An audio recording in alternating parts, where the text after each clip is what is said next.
જેમણે આયોજન કર્યું હતું એ ઘણો લાંબો હતો અને પહોંચતા વાર લાગી છે, પણ અહીંયા તમારી સૌની ઉપસ્થિતિ, હજારોની ઉપસ્થિતિ એ દર્શાવે છે કે આવનારી તાલુકા જિલ્લા પંચાયતોમાં દાહોદ જિલ્લા પંચાયત હોય કે દાહોદ જિલ્લાની તમામ તાલુકા પંચાયતો હોય, આવનાર દિવસોમાં આ તમારી ઉપસ્થિતિ ખાતરી આપે છે કે તમામ તાલુકા પંચાયતો અને તમામ જિલ્લા પંચાયતોમાં પરિવર્તન આવવાનું છે અને આમ આદમી પાર્ટી આવનારા દિવસોમાં સત્તામાં આવવાની છે. હમણાં આગળ રાકેશભાઈ બારિયાએ કીધું કે આ ત્રીજું મેદાન છે. આગળ કોઈ સરપંચને મળ્યા, એમણે કીધું કે કઈ વાંધો નહીં, અભિપ્રાય સહમતિનો મળી જશે. સરવાઈ ગ્રાઉન્ડ પર જયારે સભા યોજી, ગઈકાલ સુધી સરપંચે કીધું કે અભિપ્રાય તમને સહમતિનો અમે આપી દઈશું, અમારી સહમતિથી તમે ચૈતરભાઈ વસાવાની સભા કરી લો. પણ ભાજપના નેતાઓ એને ડરાવ્યા, એને ધમકાવ્યા. એમને કીધું કે તમને ગ્રાન્ટ નહીં આપવા દઈશું, અમારી સરકાર છે, તમારા પર તપાસ કમિટી બની જશે, તમે અહીંયા સભા કરવા દેશો તો તમારા પર ઇન્કવાયરી થશે. અને સરપંચ ડરી ગયા. આગેવાનોને કીધું સરવાઈના ગ્રાઉન્ડ પર નહીં કરતા, મારી અસહમતિ છે, કાયદો અને વ્યવસ્થા બગડશે ત્યારે મારી જવાબદારી નહીં બનશે. અને તમે વિચાર કરો, માત્ર 18 થી 20 કલાકની અંદર આપણે આખું સ્થળ બદલવું પડ્યું. તમે બધા સભાની સરવાઈની તૈયારી કરતા હતા. અમારા શૈલેષભાઈ ભાંભોર હોય, અમારા દેવેન્દ્રભાઈ મેડા હોય, અમારા કૃષ્ણાભાઈ ચારેલ હોય, અમારા આ વિસ્તારના કેતનભાઈ બામણિયા હોય, એમણે સ્થળ બદલી કાઢ્યું. એટલે ચિંતામાં હતા કે ક્યાં કરીશું, ક્યાં કરીશું, ક્યાં કરીશું. પણ એ તમામ આગેવાનોની ટીમને અભિનંદન આપું છું. જે ક્રાંતિકારી ધરતી પર તમે સભા કરી છે, આવનારા દિવસોમાં ક્રાંતિની શરૂઆત પણ ગરબાડાની અહીંથી શરૂઆત થવાની છે. મારા પર ફોન હતો, મેં પણ ચિંતામાં હતો. નરેશભાઈ, રાકેશભાઈ બધા ચિંતા કરતા, સાહેબ કાર્યક્રમનું શું કરીએ? મેં કીધું ચૈતર વસાવા જાહેરાત કરે છે, એ ચાહે ગુજરાત સરકાર હોય, એ ચાહે કલેક્ટર હોય, એ ચાહે ડીડીઓ હોય, એ ચાહે એસપી હોય, કોઈ પણ ના પાડે, પણ ત્યાં ચૈતર વસાવા જઈને સભા કરે છે, પાછળ પાણી કરતા નથી. એટલે મેં કીધું સભા તો થશે જ. સભા અમારા ખેડૂતો મને જગ્યા આપશે, અને જે ખેડૂતે આ જગ્યા આપી છે એ ખેડૂતને ચૈતર વસાવાના સલામ કરું છું, તમને અભિનંદન કરું છું. સાથીઓ, દાહોદના અમારા આગેવાનો પર આ ભાજપના નેતાઓ, પોલીસ અધિકારીઓને દબાણ કરે કે પેલા પર કેસ કરો, પેલા પર એફઆઈઆર કરો, પેલાને જેલમાં નાખો. અમારી સાથે જેલ અને કેસની રમત ચાલે છે. પણ આ મંચ પરથી એ ભાજપના નેતાઓને કહેવા માંગુ છું, તમને બેઠા એટલું જ અમારી સાથે હેરાનગતિ કરજો. અમે વ્યાજ સાથે હિસાબ કરવા વાળા લોકો છે, તમારા હિસાબ અમે કરી દઈશું. અમે તો 4-5 મહિના જેલ વેઠી લે એવા લોકો છે. અમે 2 વર્ષ 3 વર્ષ વેઠી લઈશું. અમે બધા અમારા પરિવારને કહી દીધું છે કે અમને જેલો થશે તો તમારે ડરવાનું નથી, તમારે રડવાનું નથી, તમારે લડવાનું છે. ત્યારે જે પણ ભાજપના નેતાઓ અમારા આમ આદમી પાર્ટીના આગેવાનો પર કેસો કરાવે છે, એ ભાજપના નેતાઓને પણ કેમ છું, આવનારો સમય અમારો આવવાનો છે, અમે વ્યાજ સમેત તમારો હિસાબ કિતાબ કરી દઈશું. જેટલું બેઠા એટલી જ હેરાનગતિ કરજો, એ ભાજપના નેતાઓને કહેવા માંગુ છું. ગઈકાલે આપણા મુખ્યમંત્રી પરીક્ષા પર ચર્ચા કરતા હતા, તમે જોયા હશે, જોયા છે ને સમાચારમાં. મેં મુખ્યમંત્રીને કહેવા માંગુ છું, 30 વર્ષથી ગુજરાતમાં ભારતીય જનતા પાર્ટીની સરકાર છે. આ દાહોદ જિલ્લામાં 500 થી પણ વધારે શિક્ષકોની જગ્યા ખાલી છે. આ દાહોદ જિલ્લામાં 200 થી પણ વધારે જગ્યાએ પ્રાથમિક શાળાના ઓરડાઓ નથી, બાળકો ઝાડ નીચે ભણે છે. આજ દાહોદ જિલ્લામાં 200 થી પણ વધારે આંગણવાડી કેન્દ્રના મકાનો નથી. આજ દાહોદ જિલ્લામાં 15,000 થી પણ વધારે બાળકો અતિ કુપોષણથી પીડાય છે, અને એમને પોષણક્ષમ આહાર નથી મળતો. ત્યારે તમને કહેવા માંગીએ છીએ, તમે પરીક્ષાઓ પર ચર્ચા કરવાની વાત કરો છો, તમારે પરીક્ષાઓ પર ચર્ચા કરવાની જગ્યાએ પરીક્ષાઓની પહેલા તમારે આ વિસ્તારમાં શિક્ષકો સાથે કેટલી જગ્યાઓ ખાલી છે એની ચર્ચા કરવી જોઈએ. તમારે આ વિસ્તારમાં રિઝલ્ટ કઈ રીતે આવે છે એની ચર્ચાઓ કરવી જોઈએ. આ વિસ્તારમાં કુપોષણ દૂર કરવાની ચર્ચા કરવી જોઈએ. આ વિસ્તારમાં સિકલ સેલ એનેમિયા દૂર કરવાની ચર્ચા કરવી જોઈએ. આ વિસ્તારના ખેડૂતોને એમના પાકનો ભાવ મળે એની ચર્ચા કરવી જોઈએ. આ વિસ્તારમાં યુવાનોને રોજગારી મળે એની ચર્ચા કરવી જોઈએ. ત્યારે આ મુખ્યમંત્રી એમના વડાપ્રધાન આગળ ચાય પર ચર્ચા કરતા હતા, એ જ પ્રકારે મુખ્યમંત્રી પરીક્ષાઓ પર ચર્ચા કરે છે. ત્યારે એમને કહેવા માંગુ છું, તમે આવો, તમારા સાંસદને કહો, તમારા ધારાસભ્યને કહો, અમે આ દાહોદ જિલ્લાની તમામ સમસ્યાઓ પર ચર્ચા કરવા માટે તૈયાર છે. અમને તમે કહેશો એ જગ્યા પર આવીને અમે ડિબેટ કરવા તૈયાર છે. સાથીઓ, દાહોદ જિલ્લાનું જેટલું પણ બજેટ બને છે, એ ચાહે ગુજરાત પેટર્નનું બજેટ હોય, એ ચાહે આદિ આદર્શ ગ્રામનું બજેટ હોય, એ ચાહે એટીવીટીનું હોય, વિકાસ દિનનું હોય, એ ચાહે ટ્રાઇબલનું બજેટ હોય, એ ચાહે મનરેગાનું બજેટ હોય, બધું જ બજેટ આ ભાજપના નેતાઓના પેટમાં જાય છે, આ અધિકારીઓના પેટમાં જાય છે. એટલા માટે આપણા બાળકો આજે કુપોષણથી પીડાય છે. અમારા જેવા જે ધારાસભ્ય અહીંયા ચૂંટાયા છે, જે સાંસદોએ 30 વર્ષથી આ દાહોદમાં શાસન કર્યું છે, એના લીધે જ આજે આપણા લોકોની પરિસ્થિતિ આજે ખરાબ છે. આજે દાહોદ જિલ્લો એ દેશના અતિ પછાત જિલ્લાઓમાં 1 થી 10 જિલ્લાઓમાં દાહોદ જિલ્લાનું નામ આવે છે.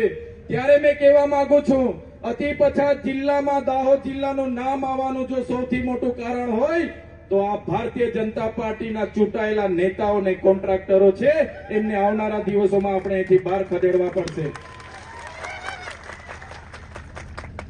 સાથીઓ, આ વિસ્તારમાં કોઈ પણ મીટિંગ થાય, એ મીટિંગમાં જાહેર મંચ પરથી એમના સાંસદો અને એમના ધારાસભ્ય ચૈતર વસાવા આવે છે. ચૈતર વસાવા આમ કહે છે, તેમ કહે છે. ચૈતર વસાવાની થબાની થવી જોઈએ. ચૈતર વસાવાના કાર્યક્રમોમાં કોઈ જતા નહીં, એ પ્રકારે આપણા લોકોને ડરાવવામાં આવે છે. એમના ભાજપના નેતાઓ, સરપંચો આપણા લોકોને કહે છે, સભામાં જશો તમારું ઝૂંપડામાંથી નામ કઢાવી દઈશું, તમારું મીટર તોડાવી દઈશું, તમારું ઝૂંપડું તોડાવી દઈશું, તમારે ત્યાં આપણે રેશન કાર્ડ નહીં આવે, અનાજ નહીં મળશે, તમારે ત્યાં પોલીસને રેડ પડાવી દઈશું. ત્યારે સાથીઓ, આ ભાજપના નેતાઓને ડર છે. તમારા ચૈતર વસાવા તમને જાગૃત કરે, તમને અધિકારોની વાત કરે, તમારા શૈક્ષણિક, સામાજિક અને તમારા રાજકીય અધિકારોની વાત કરીએ, બંધારણ અધિકારોની વાત કરીએ, જે આ ભાજપના લોકોને ગમતું નથી. એટલા માટે આ સભા ન થાય, એના માટે તમને પણ ડરાવવામાં આવે છે. પણ આ ચૈતર વસાવા મંચ પરથી કહેવા માંગે છે, એ ભાજપના નેતાઓનો હવે અંતનો સમય છે. આજે તમારી ઉપસ્થિતિ બતાવે છે કે આવનારી તાલુકા જિલ્લા પંચાયતો હશે કે આવનારી વિધાનસભા હશે, દાહોદ જિલ્લામાંથી ભારતીય જનતા પાર્ટી હોય કે કોંગ્રેસ હોય, એના સુપડા સાફ થઈ જવાના છે. તમે જોયું હશે, ગાંધીનગરનું સચિવાલય હશે કે ગાંધીનગરની વિધાનસભા હશે, અમદાવાદની હાઈકોર્ટ હશે કે પોલીસ ભવન ગાંધીનગરનું હશે, આપણી કલેક્ટર કચેરી હશે કે એસપી કચેરી હશે, તમામ કચેરીઓમાં દાહોદના આદિવાસી સમાજનો પસીનો છે.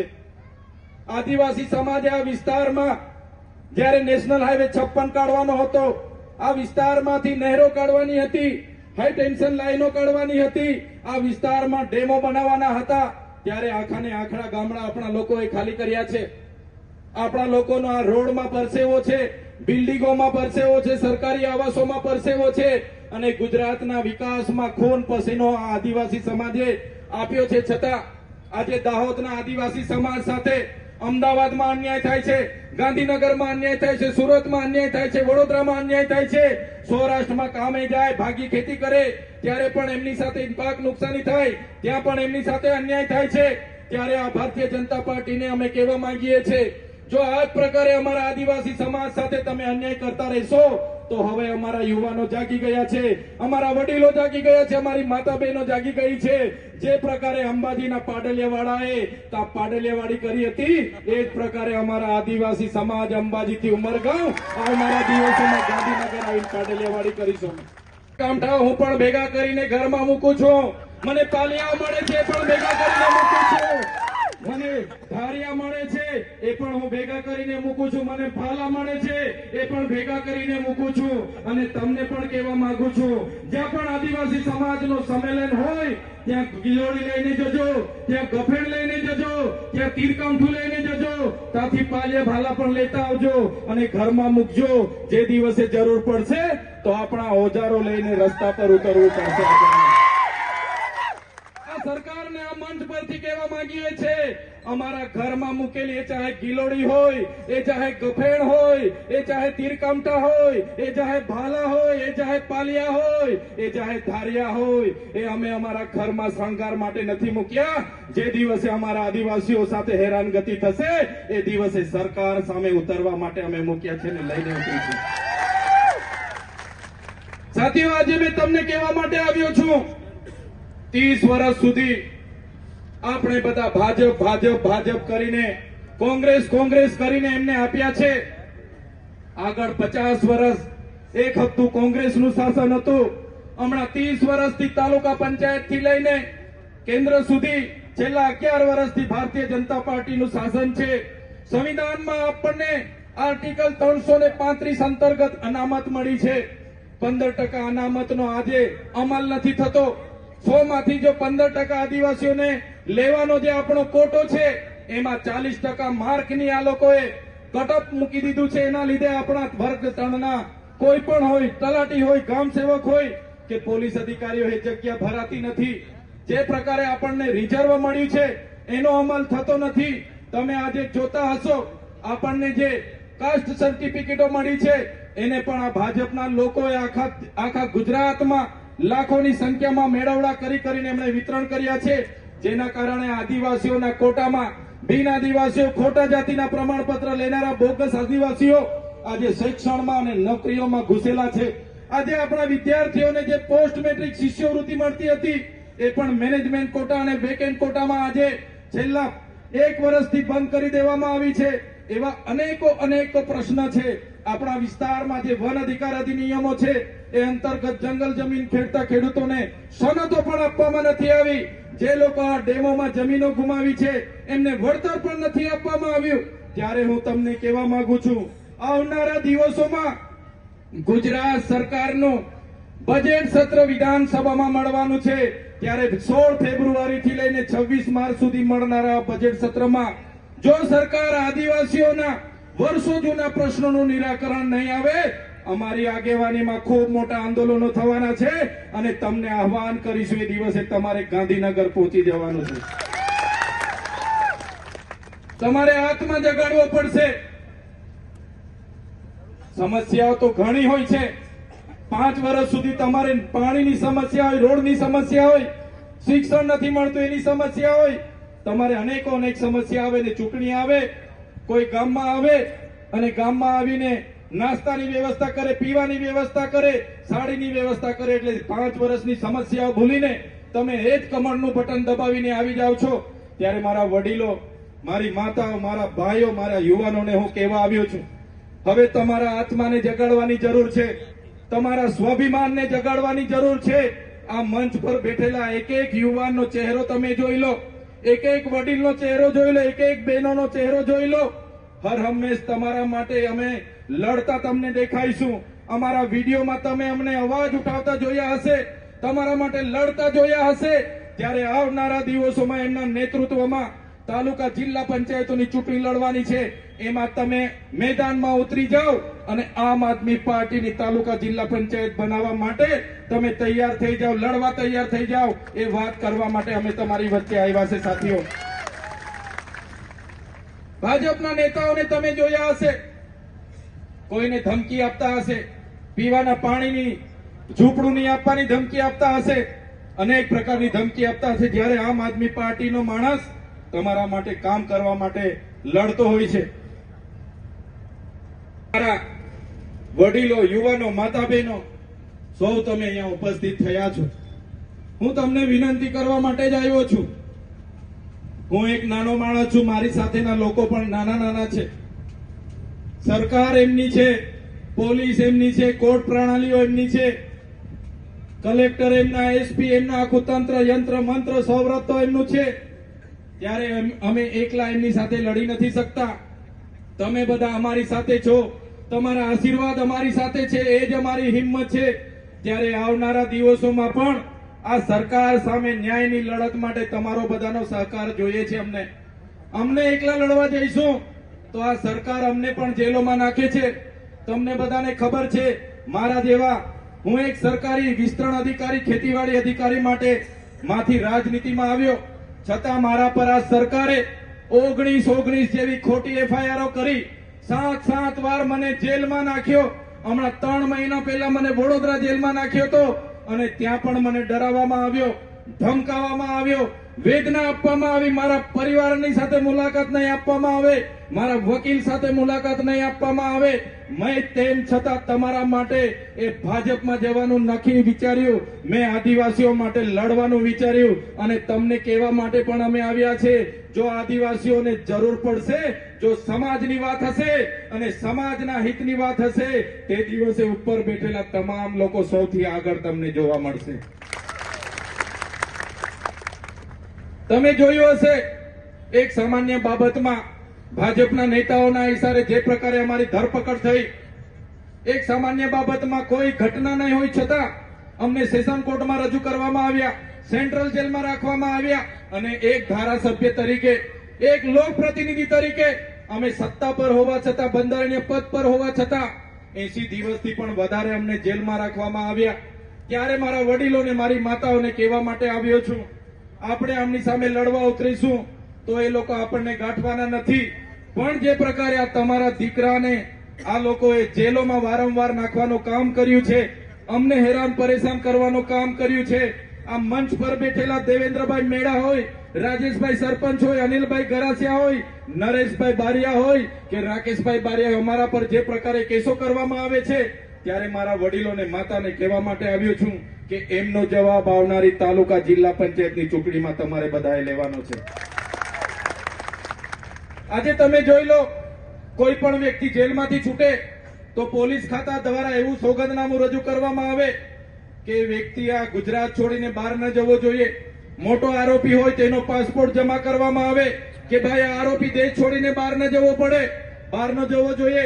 ત્યારે આ તમારા દીકરાને જ્યારે જેલમાંથી જામીન થવાના હતા, ભાજપના નેતાઓના ઇશારે એ પ્રકારની સોગંદનામું રજૂ કરવામાં આવ્યું કે ચૈતર વસાવાને નર્મદા જિલ્લામાં પ્રવેશ નહીં આપવાની શરતે નામદાર હાઈકોર્ટ દ્વારા જામીન આપવામાં આવ્યા. હવે સાથીઓ, તમે વિચાર કરો, આ લોકશાહીમાં 1 લાખથી પણ વધારે મતથી જે જનતાએ મને ચૂંટ્યા છે, એ ડેડિયાપાડા અને સાગબારાની જનતા માટે એકવાર જોરદાર તાળીઓ પાડી લો. કેમ કે જનતાએ 1 પણ રૂપિયાની લાલચ વગર, 1 પણ બિયરની બાટલી વગર, 1 પણ બિયરના કોટર વગર મને 1 લાખથી પણ વધારે મત આપીને વિધાનસભામાં મોકલ્યો છે. ત્યારે આજે તમે જોઈ લો, આ ભાજપની સરકારે મારા ડેડિયાપાડામાં જવા માટેનો મને પ્રતિબંધ ફરમાવ્યો છે.